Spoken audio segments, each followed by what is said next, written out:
Hi, everybody. This is Laurie Handlers, and you are listening to another episode of Sex and Happiness. And, I always say it's about your sex and your happiness, and my sex and my happiness, and my guests' sex and happiness. And today is no exception. We are going to do an exploration today. And first, let me tell you about who this amazing person is that's sharing the screen with me. I want to read to you a little bit about her, although I don't need to read anything because we have been friends for a long time. But I want you to know who she is a little bit more than what I know. So her name is Jen Coken. Hi, Jen. Hello. And Jen works with women in power positions who don't feel so powerful anymore. She shatters their self-doubts so they can learn to love themselves, embrace their genius, and own their success. Recognized by ABC, MSNBC, and TEDx, Jen is an international peak performance coach, Fortune 500 speaker, imposter syndrome expert, and a recovering stand-up comedian. Yay! Fortune 500 clients to seven-figure CEOs trust Jen to shake things up with no apologies, no limits, and all the laughs. You can discover more about the coach behind the powerhouse woman in your life at jencoken.com. We'll get back to that later, so you can find her if you need to, want to, or must. But first, you'll find out more about Jen because Jen and I are going to have a conversation today about the connection between the boardroom and the bedroom. And you'll see that we're super compatible. We've known each other for years, and we decided that we might possibly co-author a book together on this subject, the boardroom and the bedroom. So you, my friends and listeners, are the first people who are actually hearing us have a co-creation conversation about it. We decided to put it on air so that why not? And so that you can have input. What do we have to hide? I mean, really? Nothing. Nothing. Not a thing. So Jen, first of all, it's so wonderful to have you, and it's always great to talk to you. And lately, I've talked to you a lot. So it feels like this desert, and then we get to talk to each other a lot. Yeah, and then a desert, and then a lot of rain or monsoon or whatever. Yeah. Yeah. I like the monsoon season better than the desert, by the way. How did you get to be this? How did you get to be this powerhouse coach? When I met you, I don't even know what you were doing. You were at Landmark Education and you were becoming a seminar leader. And then I was working in politics. Right. I worked in politics for 30 years. And so 2016, I was working for a big energy company. I did a lot of work with energy companies, green energy. And I walked into work one morning and my boss pushes a folder across to me and says with a tear, because we really enjoyed working together, your services are no longer needed. And I had no idea it was coming. They reorganized the entire company and had sold off my division.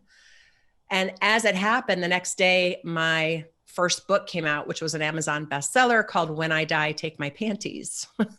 Yes, I remember it well. Right? But that was the fourth job I've been laid off of in the 4 years I'd been writing the book. And it took me about a week to figure out there was a bigger message for me. And I thought at the time, because the book is really, it's because I use stand-up comedy with everything. So there's a lot of laughing in the book, but it was chronicling my mom's journey from dying from ovarian cancer, but it is not a sad book. And so I thought my purpose was, okay, I'm supposed to educate women about the signs and symptoms. We don't want everyone going through this. Except by October, I had done TV, radio, Amazon, whatever. I said, I don't want to spend my life surrounded in grief and holding space for grief. It was so heavy and so just choking me. Yeah. And I had been a coach with Landmark, of course, a seminar leader with Landmark, had completed with them, but I loved the work I did. And I was passionate about empowering people. I said, okay, I'll become a coach. I didn't know what I was doing. And all the programs out there of what you're supposed to do as a coach and you're supposed to do it this. I'm like, are we allowed to swear on this podcast? Yeah. Okay, good. I was like, fuck that shit. I want to do it on my own. Wait. Like, I'm going to do it my own way. None of this feels authentic. None of this feels true to me. So finally, throwing spaghetti at the wall, trying things around 2019, I'm like, all right, I got it. I'm going to be that tall poppy. And if any of your listeners are in Australia, there's a saying in Australia, you don't want to be a tall poppy, right? Because you're going to stick your neck out. It's going to get lopped off. But I said, no, I know what I have to offer is amazing. I'm going to be a tall poppy. And I spent all of 2019 under the covers, miserable because my head was just getting lopped off left and right because I took on a big corporate client and I got sucked into that toxic culture. And really, thank God for the pandemic for two reasons. One is I had this major aha moment where I realized what had happened and I had let myself. I didn't get sucked in. I allowed myself. Yeah, sure. We always do this to ourselves, but we don't always see it like that. Exactly. And then I also realized what was really going on is I was dealing with imposter syndrome. Now, I had started reading about it and studying it.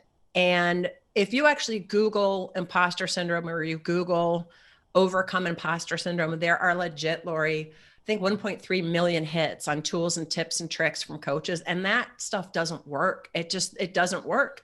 What do you do? Manage your mind for the rest of your life? That sounds exhausting. And I don't want to do that. And I don't want to die because that's the only time I don't have to. Right? My mind. And so what I realized is, no, there's a source to my version of imposter syndrome. So you'll love this. When I was 6 years old, my best friend was named Michelle, and we liked the same boy. His name was Keith. And we decided at 6, the way we'd figure out who we liked better, because he wasn't answering our notes. If it's the end of the world, would you share a sleeping bag with me? I don't think we said that at 6. Do you like me? Yes, no. So he wasn't answering our notes. Let's chase him around the schoolyard in the snow in Michigan and push him down and then see who he kisses. So we did. And he looked at Michelle and she puckered up and he kissed her and he looked at me and I puckered up and he said, ew. Oh. Heartbroken at 6. At 6 years old, my life is over in kindergarten. But fast forward to my adult life, I was like, oh my God. In that moment, Michelle was this like cute little perky blonde hair, blue eyed, little petite nose. And I was always twice the size. I'm 5'10". I've been an athlete most of my life, twice the size of everybody else. I was the big girl, not fat, but just like tall. Yeah. And black. You are a tall poppy. I was going to say, like, what do you mean? Tall poppy syndrome. You are a tall poppy. I am a tall poppy, exactly. But I didn't own it before then. But right. I'm like dark hair, dark eyes. I was like, okay, I'm never going to be like her. She's a shiksa, right? Because I was Jewish. So in Yiddish, shiksa is like I'm like, I can never be a shiksa. I'll never be a shiksa. So I'll just be the funny sidekick. And my whole career was spent getting other people elected. Standing up for other people's rights, passing legislation to protect the environment, passing legislation to, reform welfare, blah, blah, go on and on and on and on until I realized, holy crap, the reason I'm having such issue is now it's me in front and a 6-year-old, a heartbroken 6-year-old is in the body of how old was I then, 55-year-old woman trying to run a company. And the moment I got that, I'm like, the whole world opened up. And I wanted that for every other woman because I know there's other women in my position where we are powerful, we're strong, we're independent, we're running companies. And brilliant. Right? We're in the C-suite of other companies and we're hiding because the outside success does not match the inside. And it's all because it's not dramatic or traumatic. It's one little moment. So that's how I got into the work that I'm doing and why it's so fulfilling for me to empower super powerful women and do it with laughs and do it with fun. Yeah. So great. Really great. Love it. Let's take a breath. So much to say. No, that's a lot. I mean, I also understand that. I think I went through it before I knew you. So I didn't have you to coach me or rely on. I've had to pretty much do everything myself, because I didn't have, even when I went through menopause, I mean, my mother denied that she was going through anything. I didn't have anyone to talk to. So I'm like now the resource for everybody who needs to talk to somebody about what's going on in menopause, needs to talk to somebody what's going on after menopause. But I had no one to ever talk to me about anything. And so I just figured out that stuff by myself. But it would have been so great to have a coach. I mean, I remember being at Landmark and them saying to me, you have at least 40 to 60 volunteers, all the people going through the introduction to the formulators program, use them. They want to serve you. And I would be like, why do they want to serve me? Like, I can do this myself. Why do I need them? And I can do it better, faster, quicker. Exactly. And that is a hallmark of imposter syndrome. Not asking for help, not delegating, micromanaging, being a perfectionist. People don't realize it. I didn't get any of that until I did. And now it's just like I ask everybody to do things. And I pull away from it. So I just go, do it. And if they don't do it the way I like it, I go, I didn't like it like that. Can you try it again? Like but it's totally different from how I used to be. So right when you said that, I bet you're that way in the bedroom too. I didn't like that, Michael. Can you do it Can you do it again? Well, we do. Michael and I have seduction as a team sport. That's one of our modules. I love that. And in the seduction as a team sport module, we have before sex, during sex, and after sex. How does seduction happen in each stage of being intimate, and why it's so important? And usually one person gets hung with it. One person is the seductor and one person is the receiver of seduction. No, if you have more than one partner, then everybody should be a seducer. If you have two, then the two should seduce. It's not just one person. So we do that and we process it after. Like we'll say, what worked? The same thing as anything. The same thing as a seminar. Afterwards, we go, what really worked? What was your favorite part? What was like really spectacular? What didn't work so much? What could we change? Yeah. And we do that with each other so that our sex gets better. That's so great. Yeah. So let's talk about that, the bedroom and the boardroom. Right. Well, I was going to say that how come we started engaging in this conversation is because how I used to be, and I'm still on the journey. It's not like I figured anything out at all, right? Yeah. I would pick men who were not a match for me because I didn't think I could find somebody who was. And because I was so used to leading with my masculine energy and running companies and worked in a lot of male-dominated industries, I was having a conversation with some people before this and they're like, well, what did you use to like mask your vulnerability and femininity? And people are like, oh, well, I'd show up to the meeting anyway and use my feminine wiles to get the seat at the table. I'm like, not me. I'd show up and go, move over. I'm sitting down because I should be here. Get out of the way. What do you mean not including me? Let's go. We're getting work done. I did the same thing. So I totally understand. I mean, yeah, I totally get it. I feel like I walked around with a ethereal cigar. What do you mean?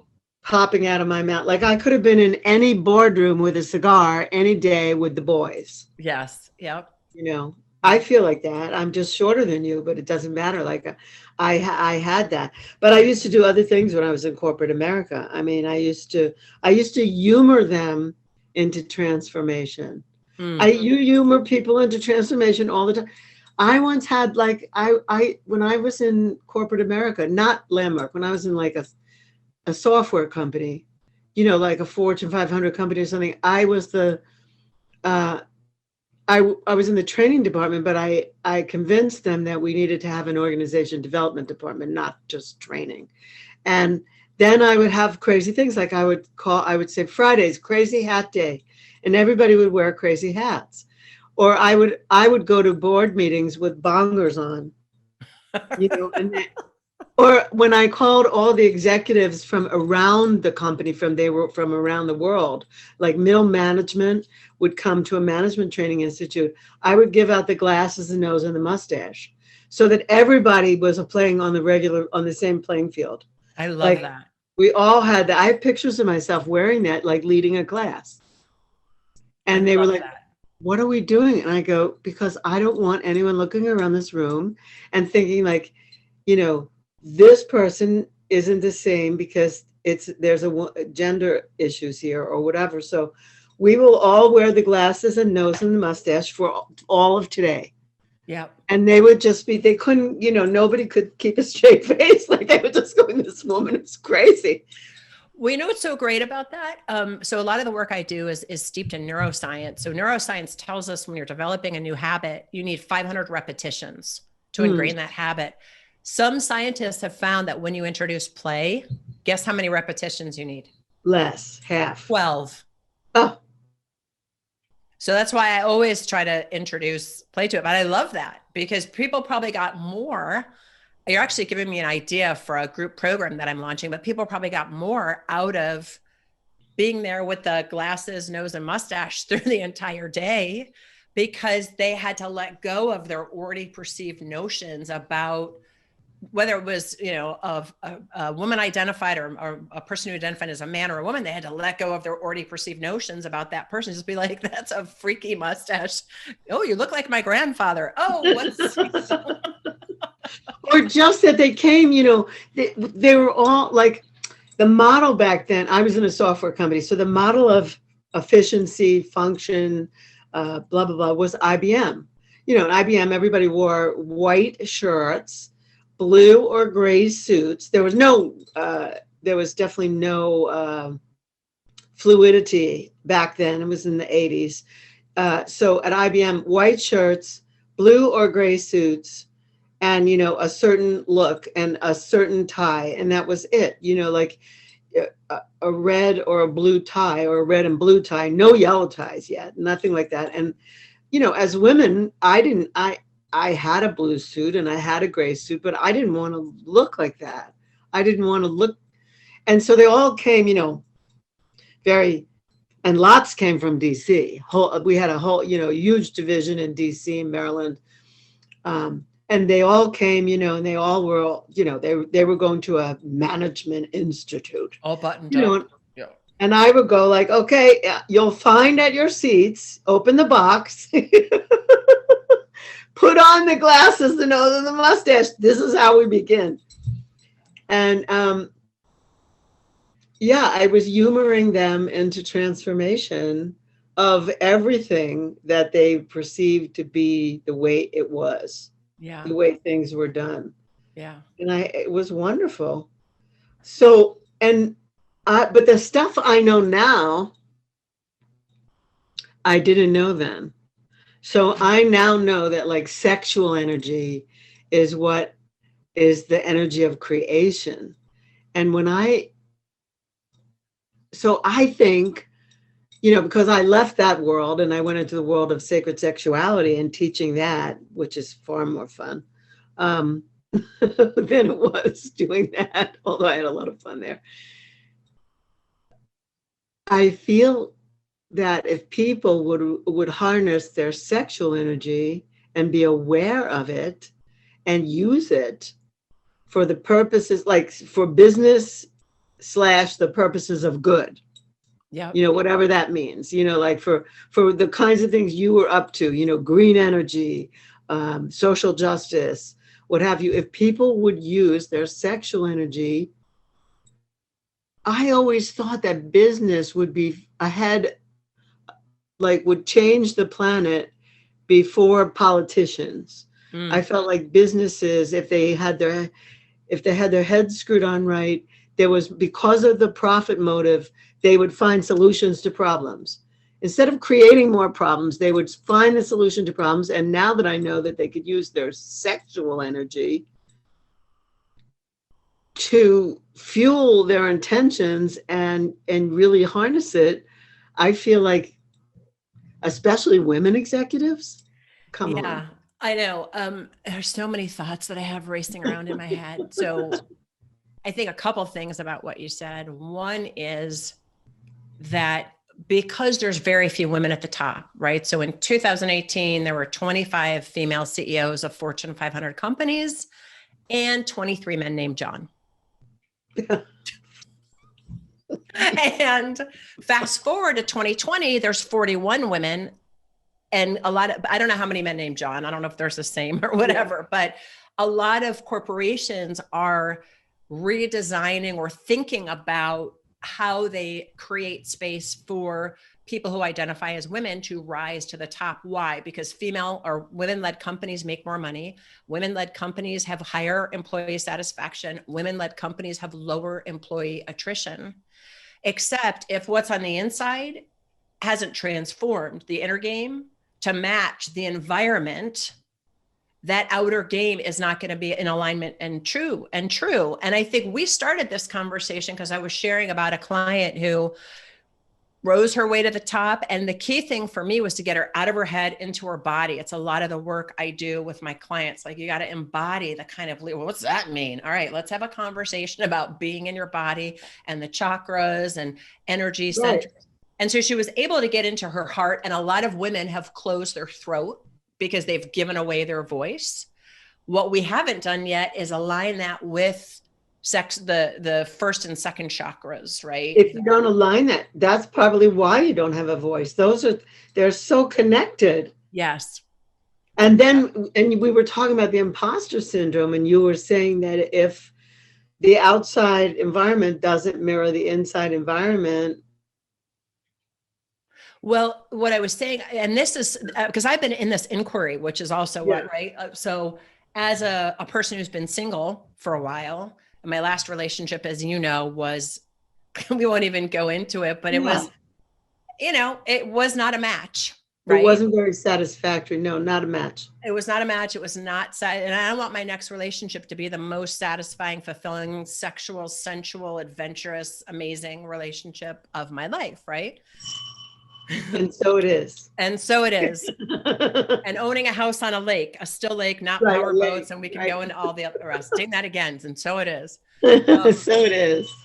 In the wilderness where we can have retreats with naked people. Okay. And so it is. So my point is that what I realized is this experience of imposter syndrome, which many people are now tuned into and interested in, is really another way to name something, to give people access to something like, and you'll appreciate this and remember this, if you and I were driving in a car and the car stalled out and we opened up the hood, we would look at that together and we're like, I don't know. There's a bunch of wires and stuff. But if I called my friend David, who helped me change my spark plugs and helped me change my coolant, be like, no, it's the hibby jib and the hobby dob. We're like, oh, we don't even know what a hibby jib or a hobby dob is.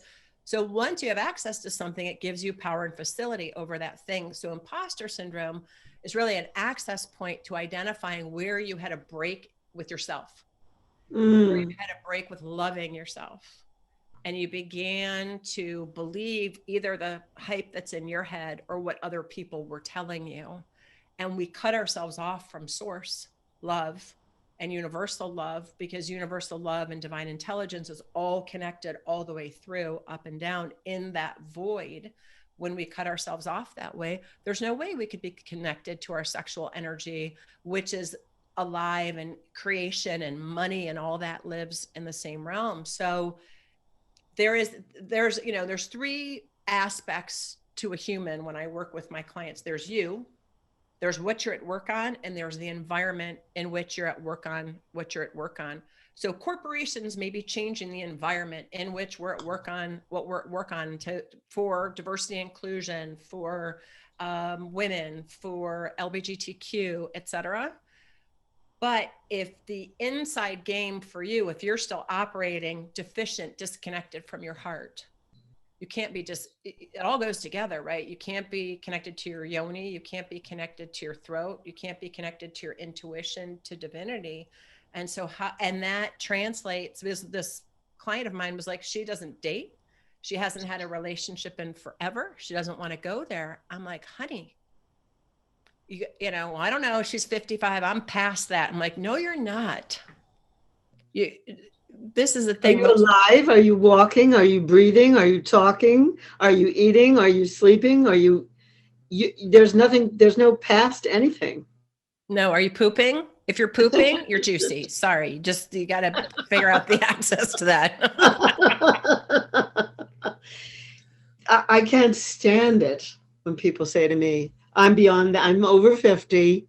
And so I've given up on sex. I've given up on relationships. I've given up on everything. I was like, uh, uh, uh, I call bullshit. yep. I call that you boxed yourself into a corner because of whatever, because, Yep. because, whatever the reasons are, whatever the story is, and the narrative is, and I call bullshit. Absolutely. And let's talk about, because you said this to me, which is, there is the masculine of making things happen when you're head of a company, when you're at that C-suite level, when you're managing a lot of people.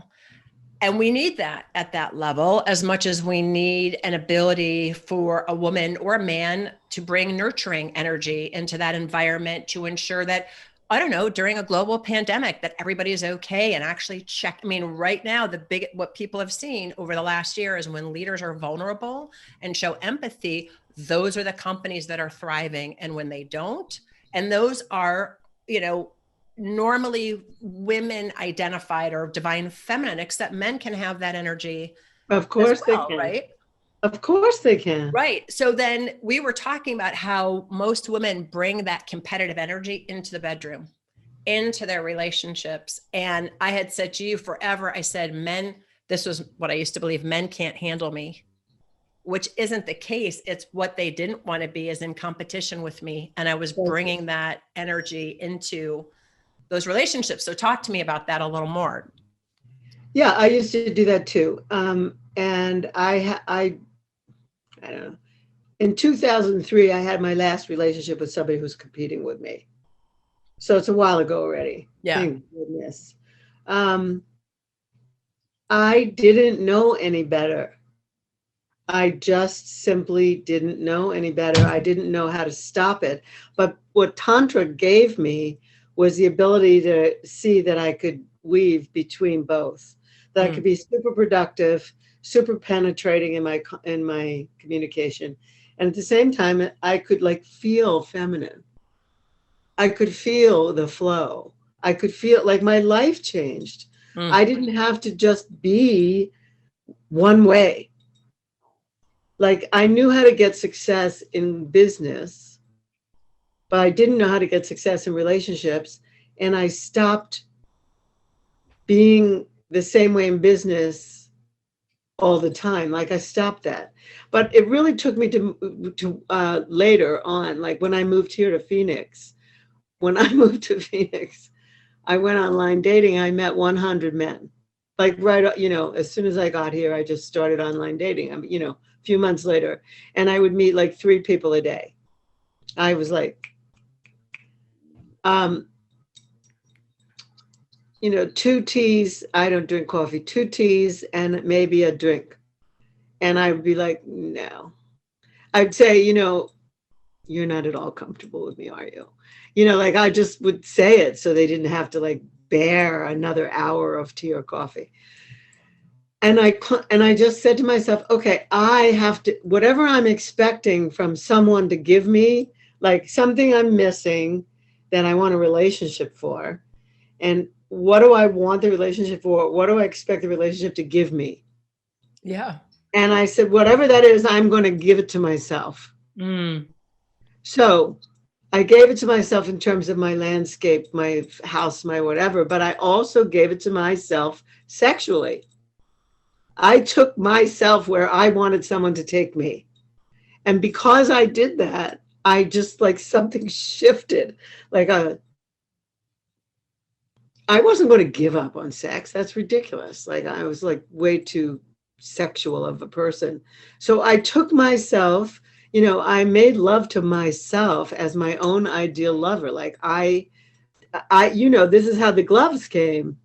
You know, I wear, when I self-pleasure, I wear surgical gloves because I don't want to recognize my own hands. I want to make believe that these are the hands of my divine lover. And so I took myself on about a 2-hour date, which changed everything. Yeah. It was a game changer. And I just went, oh, well, now I took myself there. So I can be in that state anytime I want.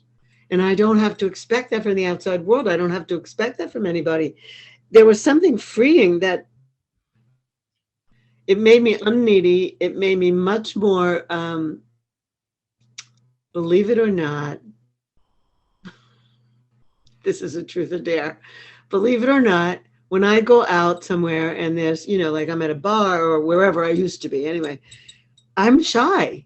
If a man would make straight eye contact with me and like give me that I'm interested look, I would look down. Me too. Yeah, I couldn't. I'd be like, oh, you know, some of my friends would wear Right. zip down to, I used to call it zip down to your pupik. We're both speaking Yiddish today. The belly button. And then they go, why was that man staring at my breasts? And I go, because you unzipped your whole thing down to Your pubic. your navel. I couldn't do that. I Yeah. was too shy. So something changed though. I mean, because that's really how I met Michael. I mean, I said to him, you said something that was arousing to me. You said something, we should have a drink. And he was like, why? And I said, well, you said you want to meet the goddess. I am the goddess. Like I couldn't let him leave that place that we were after he said that. It was just like, this man has real potential. He gets something that I need to be gotten in. But that was pretty forward of me. That was really forward of you, but I love that. And it actually makes me think of myself freshman year of college, sophomore year in college. I was that woman who would like seduce the hell, and I loved it. And it was so much fun. And I was my own sovereign being. And because I lived a very sheltered life. My mother never talked to me about sex. She left the joy of sex around, hoping I would read it. And I asked her about it years later. She was like, I was too embarrassed. I'm like, okay, but it might have helped me if you had actually talked to me about like pleasure and dating and men instead of me trying to figure it out on my own. But when I got to college, I'm like, wow, I really like sex. I'm going to have a lot of sex. I'm going to enjoy myself. And then fast forward about 2.5 years later, I was raped. I said, okay, well, I can't be that way again. I can't be. And so I cut off that sensual part of me, Right. that woman who was okay with enjoying sex, okay with pleasure, okay with creating and co-creating with whoever my partner was. And it took me till my first ISTA to reclaim those parts of me. And I'm still reclaiming. Am I still reclaiming? I'm just looking as I'm saying that. It's like an automatic way of thinking. Yeah. Yeah. I don't know if I'm still reclaiming. I'm now in this dance of penetrating and flow of willingness and open to be penetrated, whether it's with ideas from another person, like in this conversation, or whether it's in business or whether it's in the bedroom. Of course, the pandemic has not made it easy for a single human to date or to be connected with people. What the key thing for me now that I've realized is, as I'm dating a little bit, is saying when things don't work for me, speaking up. Yeah. Speaking up, setting a boundary. Setting a I mean, boundary. all those things, desires, fears, and boundaries. Like, what do you Absolutely. desire? What are you afraid of? And what's your boundary? Like, no, you will not be late to come and get me or to meet me somewhere. No, I'm not a late person. I don't tolerate late.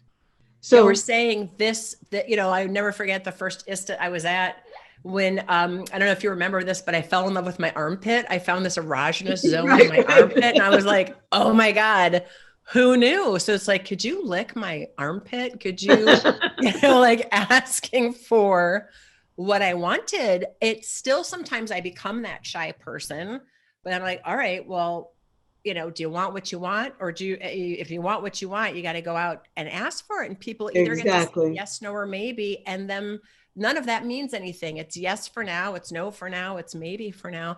But I was just thinking, like, what are our 10 aspects of this? We've got the whole book, you know what I mean? Like each session of recording and going, okay, what does it mean to be penetrating and being willing to be penetrated all at the same time? And how does that work? Right. How do you ask for what you want? All the things that we've been on this journey together, looking at it in your sex and happiness class as well. During that class, I met a guy I started talking to, and I was like, well, this is interesting. He's saying all the right things. And then he said a couple of things, and we had a Zoom call, and I wasn't attracted to him. And so I asked for a call, and I said, I'm going to be honest with you. I didn't have an experience of chemistry with you. And I want to just ask you how that was for you. He's like, well, yeah, me too. I didn't have an experience of chemistry. I go, great. Thanks for acknowledging that. So what do we want to do from here? Because I don't want to ever feel obligated or have anyone else feel obligated to be in communication. Right. Well, because he's into the same things that I am. And he's like, well, why don't we just communicate when the mood strikes? I'm like, beautiful, perfect. He was like, thank you so much for bringing that up and having that conversation. Absolutely. Because, now I'm in my heart space. Now love has returned versus me, Exactly. Yeah. And when love has returned to your heart space, it's amazing how you don't need love from the outside, but you attract it. You will attract it. I mean, it's just like, I feel like that's what happened for me when I was willing to love myself the way I was wanting someone to love me. Then it was easy to meet somebody who would love me the way I wanted to be loved. Mm-hmm. It's so hysterical. Well, how can you ask for what you want when you don't know what you want? If you're in that journey that you were on of loving yourself, all of a sudden you became your own beloved, right? And you knew what your desires were. Maybe, I don't know if desires. And I knew what my desires were. And I also knew, at this point, I know things that things I value and things I have boundaries about. These are not things that I grew up knowing. Yeah. I didn't know any of that. So now that I know it, I can speak it. I can say, these are the things I value. And, in my relationship, I had to say some things to Michael. He often canceled. He used to cancel at the last minute. He would just say, I don't feel well. I can't see you tonight, 5 minutes before he was supposed to be here. So I said, we need to have a talk. So, and because he's done Landmark, we had the same vocabulary. So I said to him, look, the way I see it, my word is my integrity. I think you see it the same way. So you give me your word, or often you give me your word that we're going to have a plan, and then you don't keep it. And I'm questioning that. I'm calling that into question. Are you your word or not? And he was like, I'm my word. I was like, well, okay, then show up as that. Yeah. But he floored me once, and I'm going to say this to you,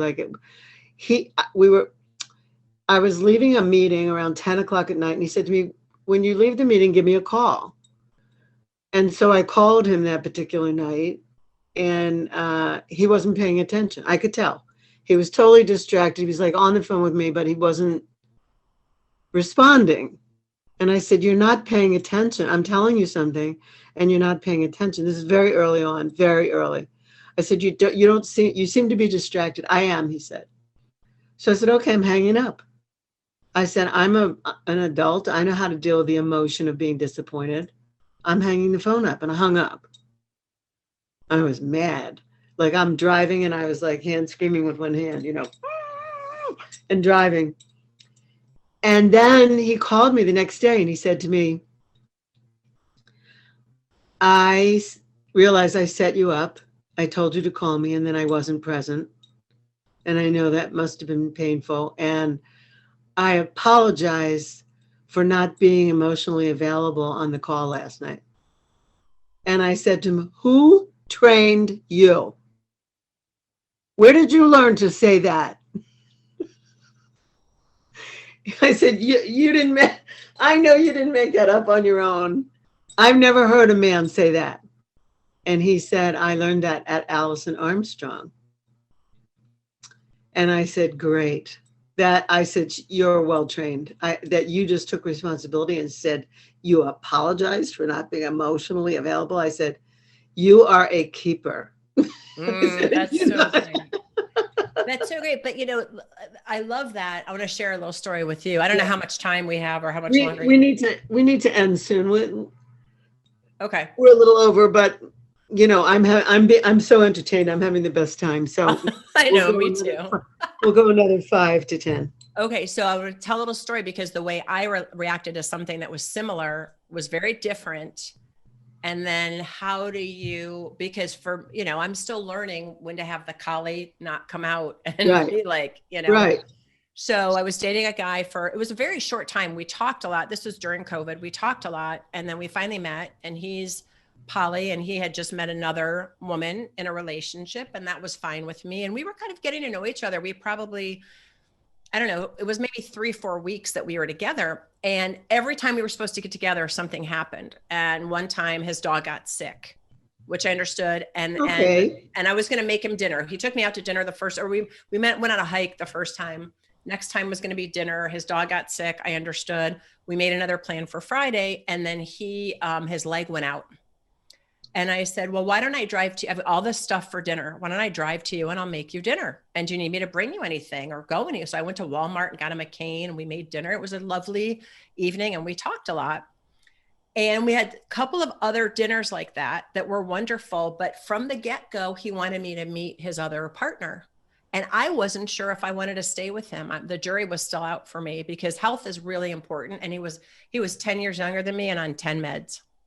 Didn't work out, didn't take care of himself. And that was a big red flag. And I'm like, I love his company, but I can't see myself with somebody who he doesn't even walk his dogs, doesn't like the outside. And he wanted me to meet her really early on. And I said, not yet, and I finally said to him, I want to co-create a relationship with you. And when we figure out what's happening here, then I'll be open to meeting her. Okay. But then he asked me again, it was sort of a pushy, and I'm like, look, you've got to stop. I'm now resisting you. But I thought you said I should ask you later. I go, I did. I'm not ready to meet. Much later. Right. I'm not ready to meet her and her polycule and her, whatever. I forgot all the names, but and her peoples. Well, you and I, the three of us would go to dinner, and then we'd all go meet the other people. I'm like, I'm not ready yet. And I finally had to sit down with him and say, look, I think you have an idea of what you want your life to look like, which he did. He wants a big house with 2 separate master suites and a woman living in each who can bring their lovers in. And that's beautiful. You should, if that's what you want, that's what you should have. I said, but I'm not interested in that, at least not right now. I want to know, can we author this together so that I'm not entering your story when it's already been written? And we toast, and he said, to co-authoring our relationship. And I said, that's beautiful. And I was like, all right, the whole health thing, maybe we'll see. So we were supposed to get together that Friday. Yeah. And he calls to cancel 20 minutes before he's supposed to show up. And I was like, no. What's going on? He goes, well, I don't know. I'm just not feeling it. And I said, you want to say a little bit more? I just can't do poly the way I want to do it. Now, I knew he was so in love with this other woman. He was falling in love with her. Good for him. He wanted to spend all his time with her. He should. And he said, can I call you tomorrow? And I said, no. I said, I'm not interested. You just broke trust with me. It's the 3rd or 4th time you've done this. And I'm going to stand by what I said before, that you have an idea about where you want this to go.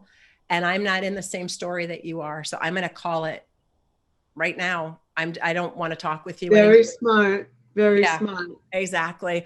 And so what's interesting though is, how do you know when it's a keeper or not? And I think for me, the tell was the health piece is so incredibly important, because I take care of myself. I do the long distance bike rides. I want someone with me who's going to do all that stuff. And I think often women or people don't want to be alone. So they settle and lose their sovereignty and give up what they really want, or they think that person isn't out there. But that's in the head. That's not in the heart. When we get back into our heart, right?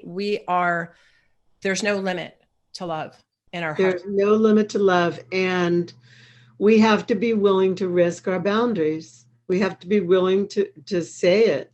I've had to say to my partner, I'm worried about you. Your health is not where my health is. That's a huge value of mine. So he's working on it. He is working on it. Today I bought a stationary bike. I ordered a stationary bike, and he said, I want one. And I said, let's see if you use mine first. If you will get on mine when it comes, When I'm not on it, then I'll get another one. I said, I'll buy you a present. I'll get you another one and we'll ride next to each other. I said, but I warn you, I'm an animal on a stationary bike. So I love that. better keep up with me. But we do talk about that. We do have to talk about that. But he had the initial, I guess I'm going to just say, I mean, he had the communication piece. He had the investment into transformation piece. He had the tantra piece and the want of that. And he had the piece of goddess, like worship the goddess. I mean, it was that part, those parts, I couldn't implant that into somebody. Right. The other parts were, I'm calling you out on your word. Don't break any plans with me ever again. And don't come here late. And he doesn't. And he loves to tell the story about how I called him out. He also said to me, he had boundaries. He said, don't try and have a relationship with me. I'm not very good at that. And I said, okay, I won't. And then he didn't want to stay over or something, right? Like, right. No sleepovers. Fine. Who cares? I didn't care. Yeah. I didn't take any of that personally. Plus, I traveled so much at the time.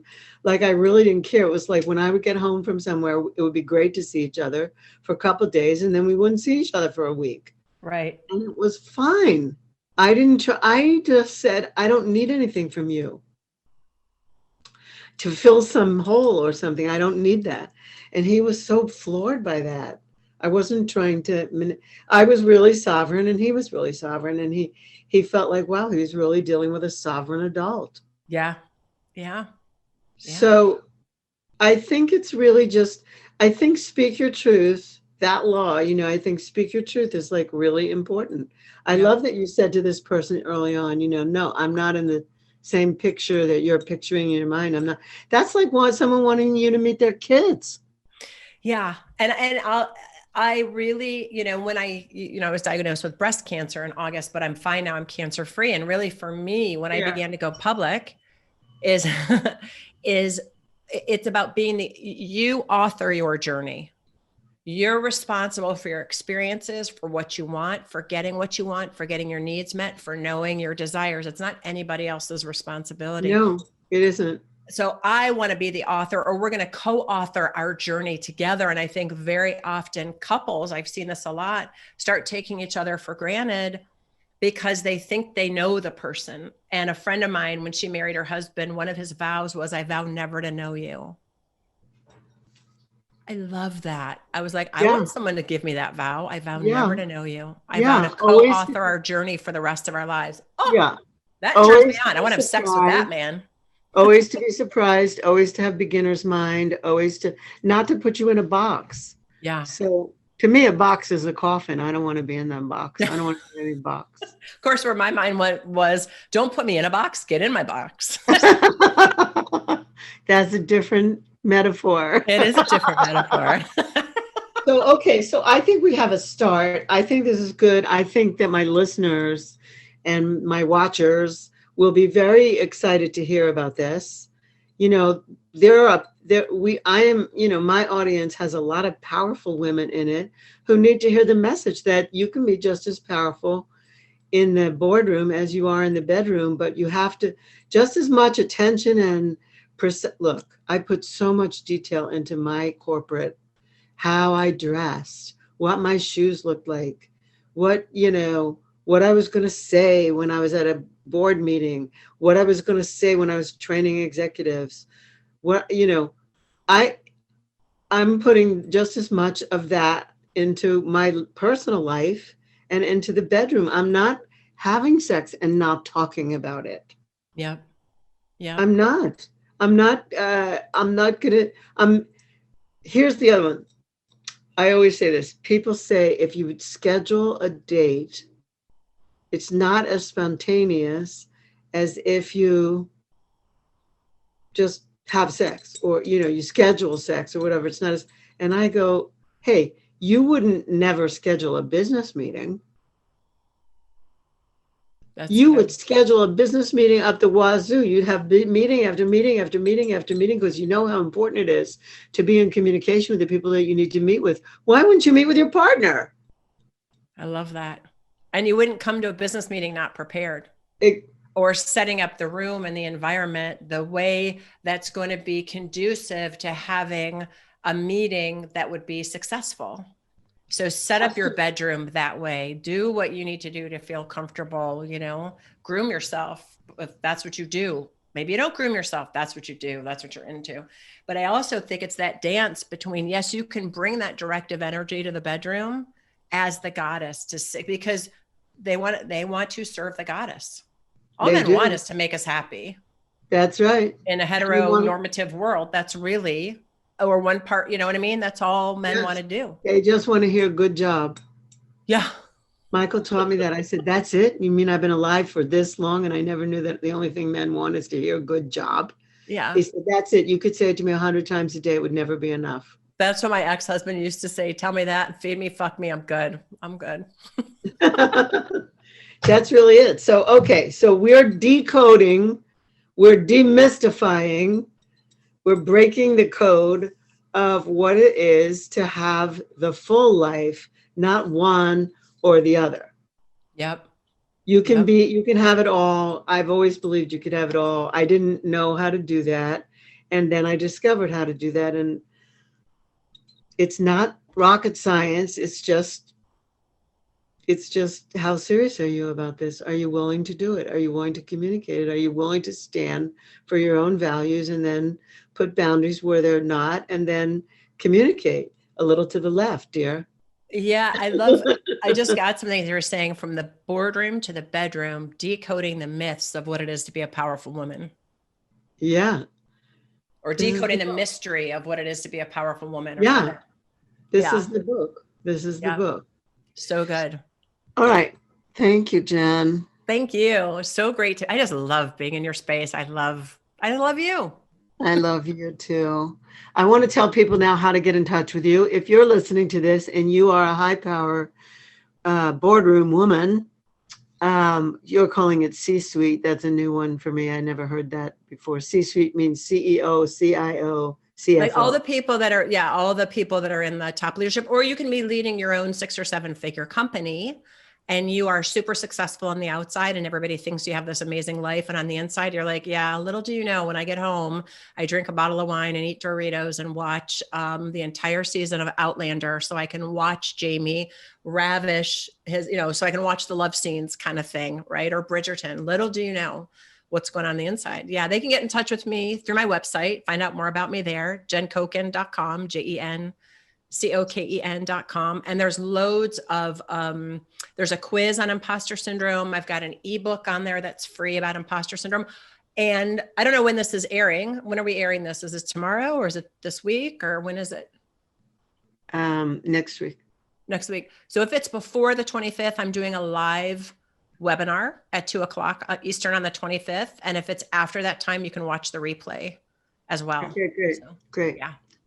Yeah. All right, my love. Thank you. I'm going to go like this. My regular thing now is ... To be continued. Yes. ... Yes.